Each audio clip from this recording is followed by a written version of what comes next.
আকাশের মেঘ এখন হাতের নাগালে। শুধু 2টি উপকরণে মাত্র 10 মিনিটে তৈরি হবে এই আকর্ষণীয় ক্লাউড কেক। বিশ্বাস করুন, এটা কেক না, এ যেন একদম মেঘের টুকরো। এত ক্রিমি মেল্ট ইন মাউথ একটা কেক মুখে দেওয়ার সাথে সাথেই জন্য আমি প্রথমেই নিয়ে নিয়েছি 4টি ডিম।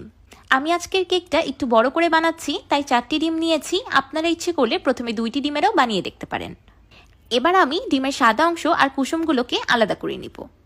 ডিমের সাদা অংশ আর কুসুম আলাদা করার সময় একটি বিষয় বিশেষভাবে লক্ষ্য রাখবেন, যেন ডিমের সাদা অংশে কোনোভাবেই কুসুমের অল্প একটু অংশ অবশিষ্ট না রয়ে যায়। এই কুসুমগুলো দিয়ে আপনারা কাস্টার্ড ক্রিম তৈরি করতে পারেন। আমার চ্যানেলে আপনারা কাস্টার্ড ক্রিমের রেসিপি সহ কাস্টার্ড ক্রিম দিয়ে তৈরি অনেক ডেজার্ট আইটেমের রেসিপি পাবেন, ইচ্ছে করলে চেক করতে পারেন। এবার ডিমের সাদা অংশে দিয়ে দিলাম 1/3 কাপ বা 70 গ্রাম চিনি। এবার একটি ইলেকট্রিক হ্যান্ড বিটারের সাহায্যে ডিমের সাদা অংশের মেরাং বানিয়ে নিব। আপনাদের হাতের কাছে যদি ইলেকট্রিক হ্যান্ড বিটার না থাকে তাহলে আপনারা উইক্সের সাহায্যেও মেরাংটা তৈরি করে নিতে পারবেন। কিন্তু উইক্সের সাহায্যে মেরাং তৈরি করলে চিনিটা একবারে অ্যাড করবেন না। প্রথমে ডিমের সাদা অংশটাকে অল্প একটু বিট করে ফেনা তৈরি করে নেবেন, তারপর অল্প অল্প করে 3-4 বারে চিনিটাকে অ্যাড করবেন। চিনির পরিমাণটা আপনারা আপনাদের পছন্দ অনুযায়ী কমিয়ে বা বাড়িয়েও নিতে পারেন, কিন্তু আমার মনে হয়েছে এই 1/3 কাপ চিনিতেই একটা পারফেক্ট মিষ্টি হয়েছে, না খুব বেশি মিষ্টি না খুব বেশি কম।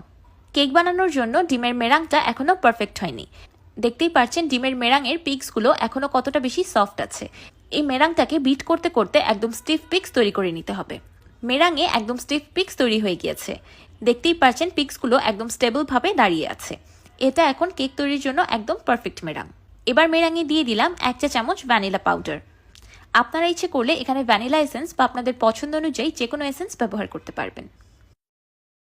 ক্লাউড কেকটাকে বানানোর জন্য আমি একটি রাউন্ড শেপের পিজা ট্রে নিয়ে নিয়েছি। এই পিজা ট্রেটা এমনিতেই ননস্টিক, তারপরেও আমি উপরে হালকা বাটার গ্রিস করে দিয়েছি। আপনাদের হাতের কাছে এমন কোনো পিজা ট্রে অ্যাভেলেবেল না থাকলে আপনারা এখানে যে কোনো স্টিলের বাটি বা সিরামিকের প্লেটও ব্যবহার করতে পারবেন। আবার ইচ্ছে করলে যে কোনো বেকিং ট্রে বা মোল্ডও ব্যবহার করা যেতে পারে।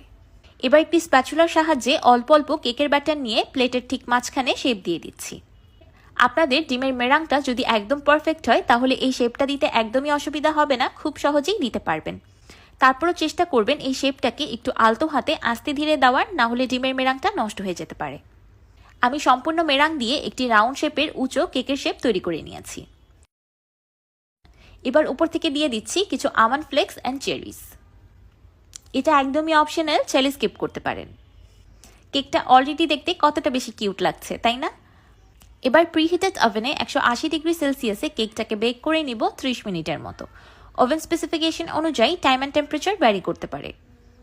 আপনারা ইচ্ছে করলে এই কেকটাকে অন্যান্য কেকের মতো চুলাতেও বেক করে নিতে পারবেন, একদম পারফেক্ট হবে, গ্যারান্টিড। কিন্তু পানি